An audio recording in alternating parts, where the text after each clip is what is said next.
Welcome to Education, Leadership, and Beyond, Surviving and Thriving. My name is Andrew Murata, host of the show, and it is show number 185, and it is Thanksgiving Eve.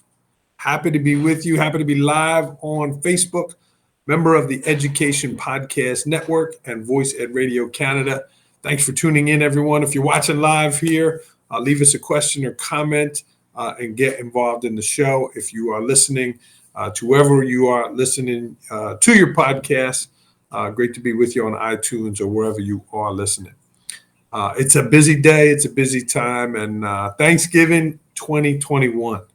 We got robbed of this last year, and really grateful that we can be back with family and friends. Grateful for this time. So that's what I want to talk about today. Gratitude and just some things about being grateful. So if you're with me on this busy Wednesday, join in, okay?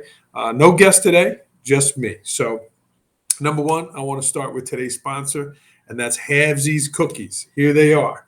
Halvesies Cookies. If you need to send somebody gifts over the holidays, you want to send somebody something great to somebody, here they are. Halvesies Cookies. My friend David Maffei, check them out. There's a discount code, Murata15. And it'll save you a couple bucks. But these cookies are phenomenal. They are vacuum sealed. They're vacuum packed. He'll ship them. And they're expecting a baby here. So David and Heather, good luck to you with that.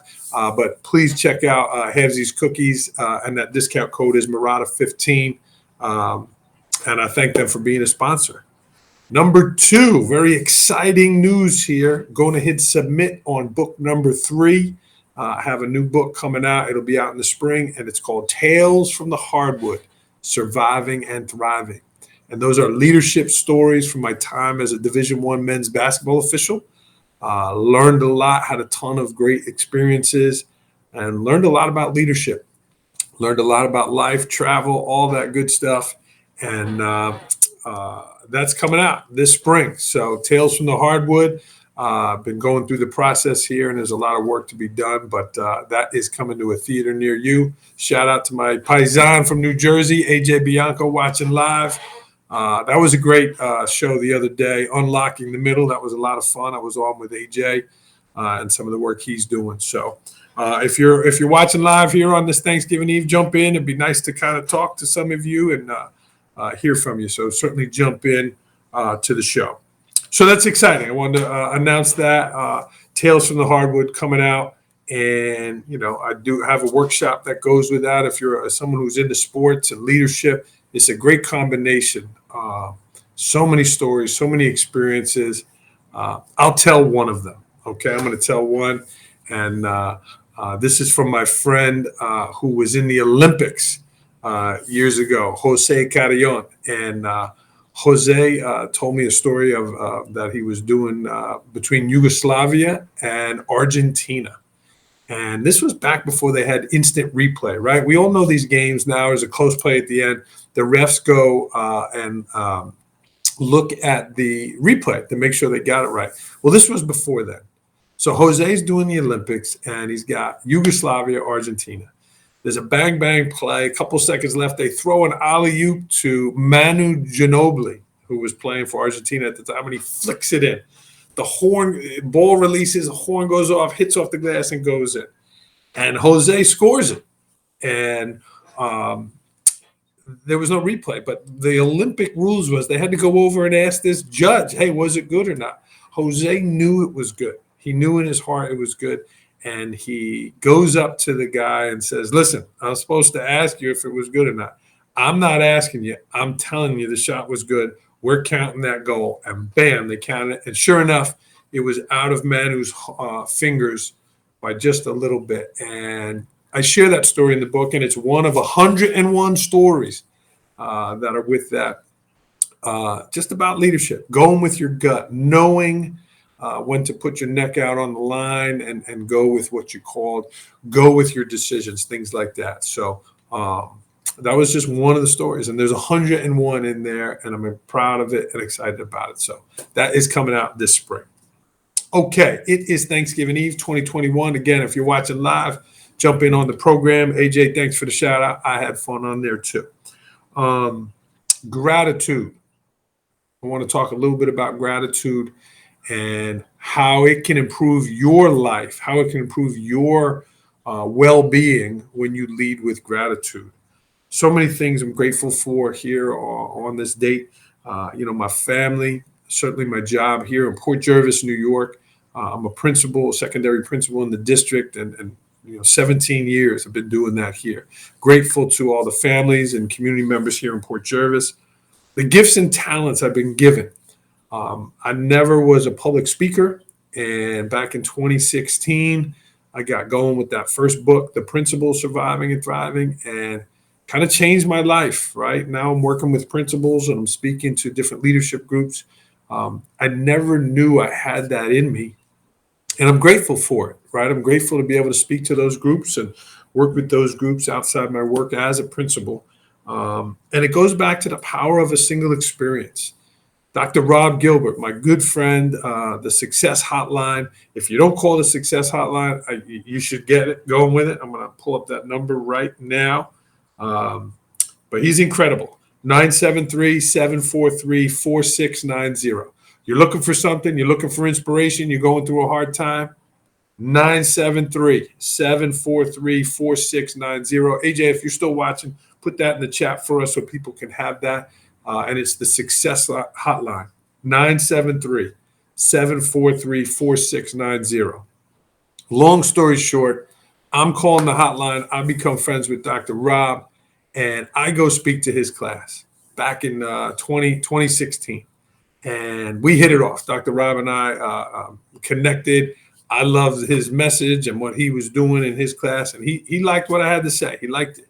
And he came out and handed me 10 books. He said, Andrew, you were great. He handed me 10 books. And he says, where's your book? 2 of them were his. Thanks, AJ. 2 of them were his. And he says, where's your book? I said, Doc, I don't have a book. I can't have a book. I'm a principal. I'm a referee. I'm a young father. I got my kids. I can't do it. I don't have time, Doc. And he says, Andrew, you don't need time. Just write down the things you're doing as a principal. I said, Doc, I'm not a writer. He said, you don't have to be a writer. Write down the things you're doing as a principal, and there's your book. And I was like, what? Well, I got ADD. If you know me, it's a superpower, not a disability. And I was thinking on the way home, like, what? All right. And I did talk to text. I wasn't texting and driving, but I did talk to text. And by the time I got home from Montclair, New Jersey to Milford, Pennsylvania, I had 75 things written down as I do as a principal. The next day, I had 25, 30 more. So in less than 24 hours, I had 100 tips of that first book. And off it went, right? And it all goes back to a power of a single experience. Dr. Rob pushed me. Dr. Rob believed in me. Dr. Rob said, hey, you can do this. And I had never, ever even thought about it. And I kind of changed courses with that refereeing then and to do some different things. So here on Thanksgiving Eve, think about that. We have that ability in each other to reach out and recognize those talents and gifts in other people and prompt them maybe to do something they don't think they can do. So I am grateful for the power of a single experience there. I'm grateful for patience here in this time of COVID, right? We've all had gone through so much, and I've learned to be more patient. That was not in my nature. That was not in my kind of my being, right? I was from Staten Island, New York. Everything was rushing and busy, and it really wasn't in there for me. So I'm grateful now that I'm more patient. I also look at things with a wider lens, right? I was a little maybe narrow-minded back in the day when I was a young buck. My friend Tim Leonard from Port Jervis, he says, you don't just look in the hole in the donut, you look at the whole donut, right? You got to see the big picture. You got to see the different sides to things. We as a nation right now, very divided. And I ask leaders to look with a wide lens, right? Seek to understand before being understood. And those are some things that I'm grateful for, that I look at things with a big lens now. And I didn't always have that patience in those things. Um, and I'm looking forward to going to my Aunt Marion's tomorrow. She's been hosting Thanksgiving my whole life. We did not get to do that last year together, and that was sad for us. But I'm going tomorrow, right? Seeing my family and friends. We like left, right, center. We'll play some of that, and certainly a lot of food and laughs. So looking forward to that. Okay. I want to share two stories with you also. One of my resources is this book here. It's Leading Narratives by Dan Spanauer, and it's a collection of stories. It is a wide range of stories, but when I speak, I like to use stories, and this is one of my resources. You can check Dan out at the Leadership Publishing Team. You can find this book there, and Marada 20 is a discount, Leading Narratives with Dan. So I have two stories. Okay, and they're, I think, right for Thanksgiving. So the first one is called How Poor We Are. Stick with me. One day, a father of a very wealthy family took his son on a trip to the country with the firm purpose of showing his son how poor people can be. They spent a couple days and nights on the farm of what can be considered a very poor family. On their return from their trip, the father asked his son, "How was the trip?" "It was great, Dad," said the son. "Did you see how poor people can be?" the father asked. "Oh, yeah," said the son. "So what did you learn from the trip?" asked the father. The son answered, "I saw that we have one dog and they have four. We have a pool that reaches to the middle of our garden and they have a creek with no end. We have imported lanterns on our garden and they have the stars at night. Our patio reaches to the front yard and they have the whole horizon. We have a small piece of land to live on and they have fields that go beyond their sights.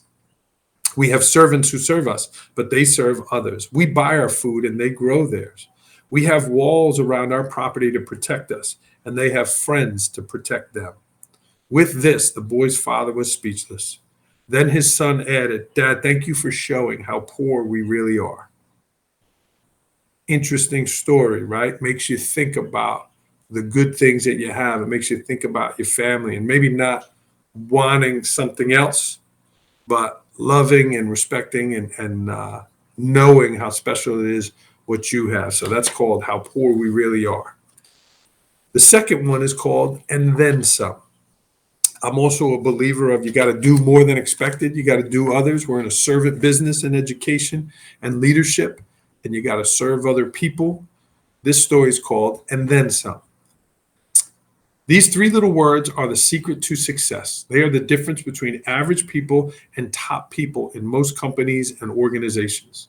The top people always do what is expected and then some. They are thoughtful of others and they are considerate and kind and then some. They meet their obligations and responsibilities fairly and squarely and then some. They are good friends and helpful neighbors. And you can guess what's coming next. And then some. They can be counted on in an emergency, and then some. I am thankful for people like this. They make the world a little more livable. Their spirit of service is summed up in these three little words, and then some. So here at Thanksgiving, here during the holiday season coming up, think about doing more than expected, right? Think about when you're at a restaurant and you get extra service, how nice it is. Think about it when educators go out of their way and do things, right? Compliments to kids, helping kids out, serving families at Thanksgiving, and then some. I could think, just so easy, so many of those warm, rich people in my life that as a kid growing up, I used to kind of think like, wow, I want to be like that when I grow up. And guess what happened? I grew up and I'm trying my best to do those things. It's not always easy, right? You look at some people, you think they got everything going on, everything perfect in their lives. And it's not, right? It's hard. It's hard to consistently go above and beyond and give of yourself, but what more can you do than try? So I like those two stories. Again, If you are a speaker and educator, leading narratives, Marada20 is a discount code. And you can find this at the leadershippublishingteam.com, my friend Dan Spanauer. So that is all. This was a shorter show.